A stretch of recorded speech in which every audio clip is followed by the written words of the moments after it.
안녕하세요, 여러분. 블라디미르 푸틴 러시아 대통령과 도널드 트럼프 미국 대통령이 두 번째 정상회담을 개최하기로 합의했으며, 이는 러시아와 우크라이나 간 휴전 합의의 길을 열 것으로 기대됩니다. 지난 10월 16일 양국 정상 간 2시간 이상 진행된 전화통화는 매우 효과적이었다는 평가를 받았으며, 이 자리에서 양국 정상은 도널드 트럼프 대통령이 백악관에 복귀한 이후 두 번째 정상회담을 개최하기로 합의했습니다. 유리 우샤코트 러시아 대통령 보좌관에 따르면 모스크바와 워싱턴은 회담 준비에 착수할 예정입니다. 그는 이를 진정으로 의미 있는 순간이라고 칭하며, 마르코 루비오 미국 국무장관과 세르게이 라브로프 러시아 외무장관 간의 전화통화를 시작으로 준비 작업이 며칠 내에 시작될 것이라고 밝혔습니다. 미국 아메리칸 대학교 산하 핵연구소 소장인 피터 쿠즈닉은 러시아와 미국 정상의 전화통화를 긍정적인 발전이라고 평가하며, 실제로 미국이 우크라이나에 토마호크 순항미사일을 이전할 가능성을 배제했다고 분석했습니다. 이는 긴장을 고조시킬 수 있는 행보였습니다. 우크라이나는 볼로디미르 젤렌스키 대통령이 5가지 공개된 승리 계획과 일부 비밀 조항을 북대서양 조약기구 노스 어틀란틱 트리티 오거나이제이션 파트너에게 비공개로 전달한 2024년 10월부터 미국의 토마호크 미사일 지원을 요청해왔습니다. 그 조항 중 하나가 바로 토마호크 지원 요청이었습니다. 2025년 10월 6일 도널드 트럼프 대통령은 이 문제에 대해 거의 결정이 내려졌다고 말했지만, 갈등을 고조시키고 싶지 않다고 강조했습니다. 그러나 푸틴 대통령과의 전화통화 후인 10월 17일 백악관에서 우크라이나 대통령을 만난 자리에서 트럼프 대통령은 미국은 무기를 보유하고 싶다고 선언했습니다. 우리도 토마호크를 원합니다. 우리는 우리나라를 보호하는 데 필요한 것을 주고 싶지 않습니다. 회담 전 트럼프 대통령은 우크라이나에 장거리 토마호크 미사일을 제공할 가능성을 배제하지 않았지만, 이제는 향후 몇 주 안에 푸틴 러시아 대통령과의 회담을 앞두고 이 전망에 대해 무관심한 태도를 보이고 있습니다. 백악관은 이러한 무기를 우크라이나에 이전하는 것이 위기를 고조시키는 행위이며, 전장의 상황을 키예프에 유리한 방향으로 바꾸지 못할 것이라고 판단하고 있습니다. 워싱턴은 군사 지원에서 평화 협상 추진으로 방향을 전환하고 있습니다. 모스크바 역시 미국의 토마호크 순항미사일 지원이 전장의 상황을 바꾸지 못할 뿐만 아니라 러시아와 미국의 양자 관계에 심각한 피해를 줄 것이라고 경고했습니다.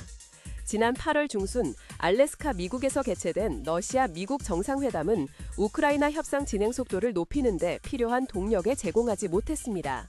따라서 크렘린궁과 백악관 모두 헝가리 부다페스트에서 두 번째 정상회담을 계획했습니다. 우샤코프 러시아 대통령 보좌관은 헝가리 수도의 중심적인 지리적 위치가 두 세계를 더 가깝게 만들 수 있다고 지적했습니다. 빅토르 오르반 총리 지도하에 헝가리는 서방과 동방 모두와 관계를 구축하고 다자간 정책을 추구하며 러시아와 우크라이나 간의 협상을 적극적으로 추진해왔습니다. 그는 또한 키예프에 대한 무기 지원에 대해 유럽연합을 자주 비판하고 러시아에 대한 제재를 막아왔습니다. 더욱 중요한 것은 31살 전인 1994년 헝가리 수도에서 미국, 러시아, 우크라이나, 영국이 부다페스트 각서를 체결하여 우크라이나가 핵무기를 포기하고 중립원칙을 준수하기로 약속했다는 점입니다. 또 다른 중요한 요소는 헝가리가 국제형사재판소 인터내셔널 크리미널 커트에서 탈퇴하여 국제형사재판소가 2023년 3월에 발부한 푸틴 대통령에 대한 체포영장에 구속되지 않는다는 점입니다. 헝가리 정부는 국제형사재판소가 국가 원수에 대한 체포영장을 발부할 수 있도록 허용하는 조항이 헌법 위반이라고 주장하며 로마 규정의 효력을 인정하지 않는다고 선언했습니다. 국제형사재판소에 구속되지 않는 것은 부다페스트를 법적으로 중립적인 장소로 만들어 국제규정을 위반하지 않고 러시아 지도자의 등장을 용이하게 합니다. 또한 헝가리에서의 회담은 모스크바의 중요한 전략적 파트너인 러시아와 중부 및 동유럽 국가 간의 관계를 간화하기 위한 진전이 될 수 있습니다.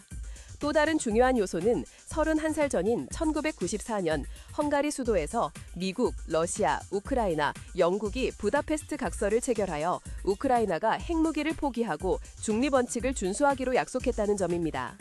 또 다른 중요한 요소는 헝가리가 국제형사재판소 인터내셔널 크리미널 커트에서 탈퇴하여 국제형사재판소가 2023년 3월에 발부한 푸틴 대통령에 대한 체포영장에 구속되지 않는다는 점입니다. 헝가리 정부는 국제형사재판소가 국가 원수에 대한 체포영장을 발부할 수 있도록 허용하는 조항이 헌법 위반이라고 주장하며 로마 규정의 효력을 인정하지 않는다고 선언했습니다.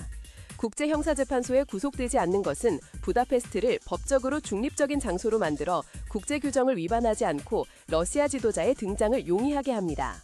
또한 헝가리에서의 회담은 모스크바의 중요한 전략적 파트너인 러시아와 중부 및 동유럽 국가 간의 관계를 강화하기 위한 진전이 될 수 있습니다.